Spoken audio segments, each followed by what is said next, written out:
Hello guys and welcome to a new episode. What gloves do I use? Definitely a beautiful memory. Welcome to Sweden, and that will help you in game. First of all, where do you see yourself in 10 years? My biggest motivation in life is, do I have any tips for younger keepers? And that's when you see big improvements.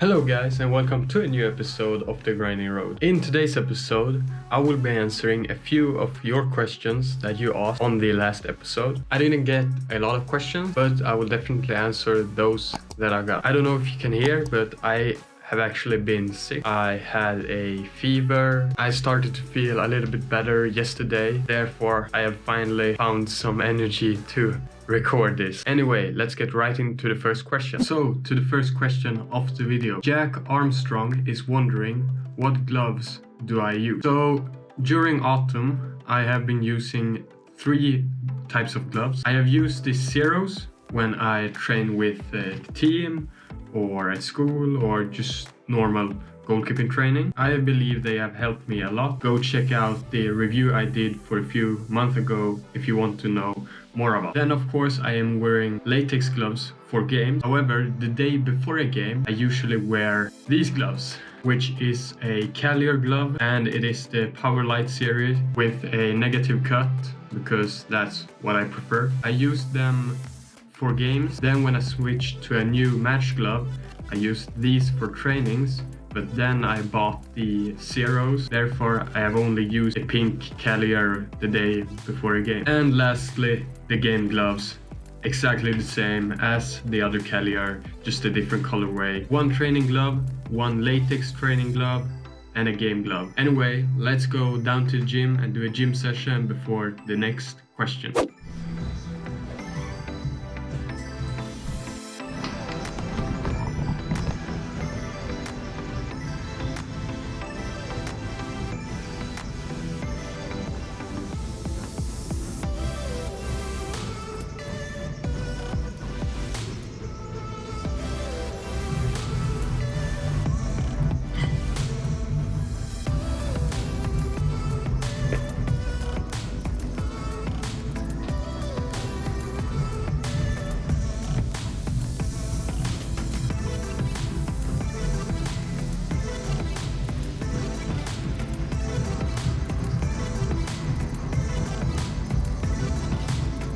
A lot of people came, so I stopped recording just out of respect, and that's why I didn't record the full session. Anyway, now on to the next question. So for the next question is actually from a classmate of mine who said it in school. He's wondering, what is my favorite football memory? So first of all, I have to say I got a few moments in my career which I really enjoyed, but one of them is a year when we played the Gothia Cup and we managed to get into the top 16 teams, which was a great experience. There's one game that I remember very well. It was against a team from Iceland and it was a playoff game, and the game went to penalties and I saved 2 in the penalty shootout, and if I remember correctly I saved 1 during the game. If you didn't know, my grandparents are from Croatia, and if you know football, Croatia managed to get to the final in the World Cup 2018. Probably one of the best things that happened during the World Cup was when Croatia won against England in the semi-final. It was such an amazing feeling out on the street and people were so happy. Definitely a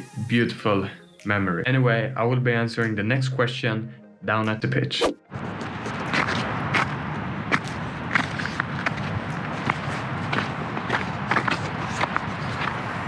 So, welcome to Sweden. The weather isn't perfect, but I will train anyway. In fact, 2 outfield players are going to come and we're going to train some shooting and hopefully get in a nice session. But I thought just before they come that I was going to answer the next question. So I don't have my phone on me right now. The next question is something like, how do you deal with shots that bounce right in front of you? So hopefully I can edit in some nice examples of it. But I know those type of shots can be pretty difficult, and especially if you play on natural grass. But my biggest tip is to try to get behind the ball, because if the ball bounces up on you, at least you save the ball and then can collect the rebound, or try to make a good effort on the rebound. So a big tip is to always try to have your body behind the ball. Then it just comes down to practice. You need to read the flight of the ball and try to predict the bounce, and you need to make a smooth movement to catch it. Try to catch it in front of you. Fall forward. That will also help you attack the ball. So in conclusion, get your body behind the ball, try to read and predict the bounce, and then just practice. Because with practice you will be able to read those shots much easier, and that will help you in game. So drills. Well, the most basic drill, if I can get a ball like this to a goalkeeper, let's say I have a goalkeeper there and I just do this. Yes, you know those type of warm-up shots? You can take those to the next step by doing half volleys or volleys, and try to get the bounce just in front of the keeper. So let's say he's on the goal line.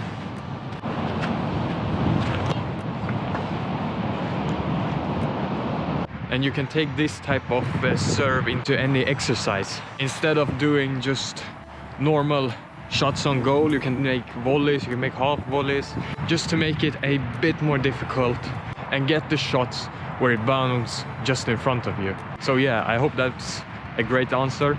Read the ball, attack the ball, and collect it. Anyway, I will put on some goalkeeping gloves because my hands are freezing.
So now on to the final few. Matteo is wondering 3 questions. First of all, where do you see yourself in 10 years? A great person has short-term goal and long-term goals. 10 years is definitely a long-term goal. Where do I see myself in 10 years? Well, hopefully I managed to sign a professional contract and maybe playing in a different country or playing in a very high league here in Sweden, because I believe in 10 years you can get the experience of playing on the senior level and maybe start to move up divisions. But my first goal right now is to play 1 year more with the U19 squad and then try to sign a contract with a first team. So in conclusion, where do I see myself in 10 years? I hope I play professional, I live on football. Now on to Matteo's second question. What is your greatest motivation in life? My biggest motivation in life is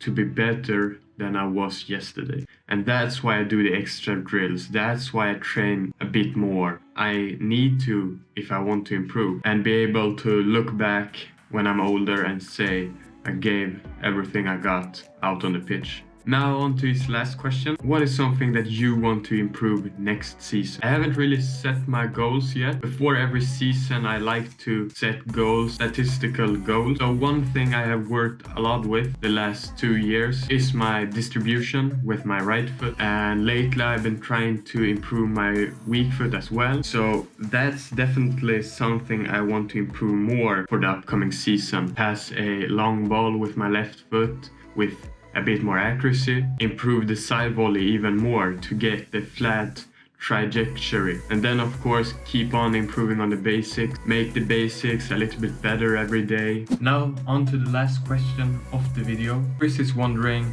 do I have any tips for younger keepers? So first of all, I would encourage younger keepers to enjoy playing in goal. Everything good comes out from enjoying the things you do. First and most important thing is to enjoy playing in goal. Then I would probably say try to get as much play time as possible, because it is in game that you evolve your decision making and work on a lot of different situations. So the second tips that I would give is get as much play time as possible. And I know that if you're a number 2 goalkeeper, it could be hard sometimes. I have been there, but then you just have to train more and try to evolve in that way. And the last thing, when you want to learn something new or try something new, you should go 100% into it and let the mistake help you to improve and not stop you from improving. Because when you try something new, you won't succeed 100% out of times, and the mistakes